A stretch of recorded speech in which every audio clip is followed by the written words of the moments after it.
आज हमारा कक्षा 9 का पहला चैप्टर है संख्या पद्धति। लेकिन चैप्टर को शुरू करने से पहले हम इसको थोड़ा सा ले लेते हैं परिचय। परिचय मतलब जैसे प्राकृतिक संख्याएं क्या होती हैं, पूर्ण संख्याएं, पूर्णांक, भाज्य और अभाज्य संख्याएं। सबसे पहले नंबर पे प्राकृतिक संख्याएं। प्राकृतिक संख्याओं को इंग्लिश के वर्ड एन से डिनोट करते हैं, यानी कि प्रदर्शित करते हैं। यह संख्याएं 1 से अनंत तक होती हैं। प्राकृतिक संख्याएं यानी कि नेचुरल नंबर्स, जैसे 1, 2, 3, 4 ऐसी एंड सो ऑन अनंत तक ले जाइए, सारी की सारी क्या होती है प्राकृतिक संख्याएं। उसके बाद आता है पूर्ण संख्याएं। पूर्ण संख्याओं को इंग्लिश के वर्ड W से रिप्रेजेंट करते हैं, यानी कि होल नंबर्स। यह संख्याएं 0 से अनंत तक होती हैं। अब देखिए, जो नेचुरल नंबर था हमारा, यानी कि प्राकृतिक संख्याएं, वो तो सारी है ही, लेकिन उसके से पहले क्या करेंगे, 0, यानी 0 को मिला करके और नेचुरल नंबर को मिला करके सारी क्या होती है पूर्ण संख्या, यानी कि होल नंबर्स। उसके बाद नंबर आता है पूर्णांक। पूर्णांक को बोलते हैं इंटीजर्स और इंग्लिश वर्ड से इसको रिप्रेजेंट करते हैं Z से। तो सभी पूर्ण संख्याएं तथा ऋणात्मक संख्याएं 0 के साथ मिलकर पूर्णांक बनाती है। इसने कहा है सभी पूर्ण संख्याएं, यानी कि ये होल नंबर्स, यानी 0 से मिलाकर 1, 2, 3, 4 एंड सो ऑन तक, यानी कि इन्फिनिटी अनंत तक सारी की सारी संख्याएं और ऋणात्मक जितनी भी ऋणात्मक है वो सारी संख्याएं 0 को मिला करके क्या होती है पूर्णांक होती है। और पूर्णांक 2 टाइप्स होते हैं, कौन से? तो धनात्मक पूर्णांक होता है और एक ऋणात्मक पूर्णांक होता है।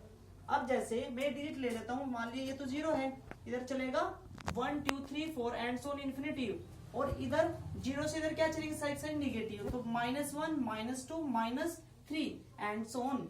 तो ये जो हमारा धनात्मक पूर्णांक क्या हो गया हमारे, ये सारे के सारे धनात्मक पूर्णांक है और ये ऋणात्मक पूर्णांक है। उसके बाद आती है अभाज्य संख्याएं।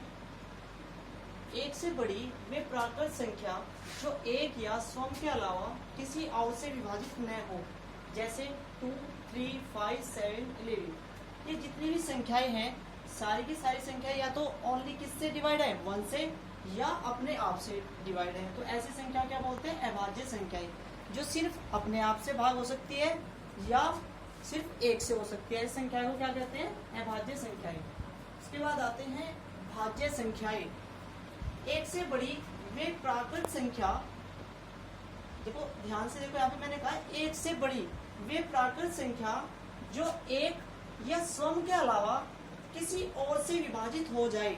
जैसे मैंने ये लिया 4 देखो 1 से भी डिवाइड हो जाता है, 2 से भी हो जाता है और अपने आप यानी कि 4 से भी डिवाइड हो जाता है। ऐसे ही एक नंबर हो गया मैंने 16 यानी कि 16, 1 से भी डिवाइड हो जाता है, 2 से भी, 4 से भी, 8 से भी, 16 से भी। और इसकी जो परिभाषा है भाज्य संख्या की, उसमें भी ये कहा कि 1 से बड़ी वे प्राकृतिक संख्या जो अपने आप से, 1 से और उसके अलावा और भी संख्याओं से विभाजित हो जाते हैं, संख्या कहते हैं भाज्य संख्याएं। उसके बाद नंबर आता है परिमेय संख्याएं। परिमेय संख्याएं को इंग्लिश वर्ड Q से रिप्रेजेंट करते हैं।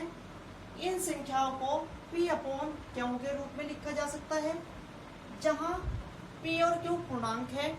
पूर्णांक धनात्मक भी हो सकता है और ऋणात्मक भी हो सकता है, ठीक है। तो Q is not equal to 0, और जो Q की जो वैल्यू होगी वो क्या होगा, नॉट इक्वल टू 0, यानी कि Q कभी भी 0 के इक्वल नहीं होगा, बराबर नहीं होगा। जैसे 2/3, 1/2, -3/4। अब देखिए कहीं पे भी ये सारे के सारे 2/3 है, इसका मतलब ये क्या है, P/Q। देखिए ये वैल्यू तो P की है और ये Q की है। अब देखिए मैंने जितने भी एग्जाम्पल आपको दिए, देखिए निगेटिव तो है, इसलिए मैंने कहा था कि P और Q कोई भी पूर्णांक हो सकता है। पूर्णांक का मतलब या तो वो धनात्मक हो सकता है या ऋणात्मक हो सकता है, लेकिन Q 0 नहीं होना चाहिए, यानी कि जो नीचे वाली जो डिजिट है वो कभी भी 0 नहीं होना चाहिए। अगर ये 0 हो गया, मान लिया 2/0, तो क्या आएगा, इन्फिनिटी, ठीक है, और ये कभी भी परिभाषित नहीं हो सकता।